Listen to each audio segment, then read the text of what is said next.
So Andy bhíonna mí tosa ag tréanal anseo, so dús bear inistom go ddíra ceir atá gceist le sláinte fitness.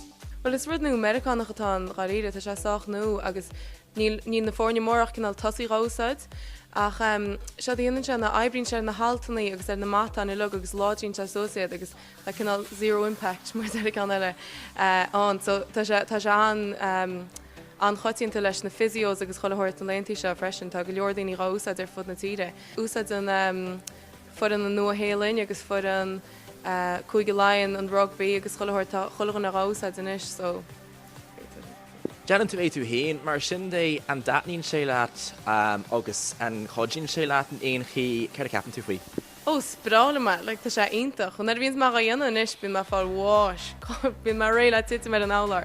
Ach a gáíad airinn tú agus aibríonn sé na glútes, na hamstrings, na quads, cholathirt ar a gcuí sin ládíonn se sósiad. Agus Anna, tú gobar mar physio tú hain, mar sin é ceirid na bhaintáistí a gáibhíonn leis an cinneál sport seo a gcompra sé beidir sport eile tar a fáil sin.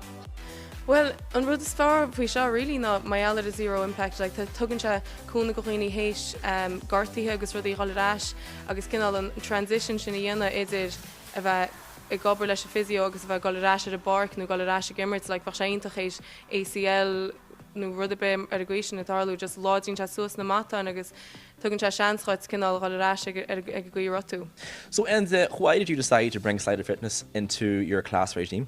Well, this gym scene has taken off all over the country, especially in Galway, so we decided to try and find something different, and the slider is something that's totally unique and very, very different.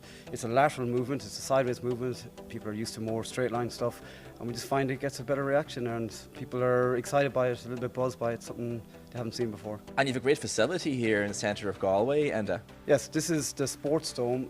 It's the school gym for Sláinte Secondary School. It's a great kind of new building they've built. It's shaped like a dome, that's where we get the name from. The school spent a lot of time putting it together and fundraising for it, and we run fitness classes after hours and before school as well. Well, what's got shot, Mr. Creathy, the last time you bar? Yeah, cínta.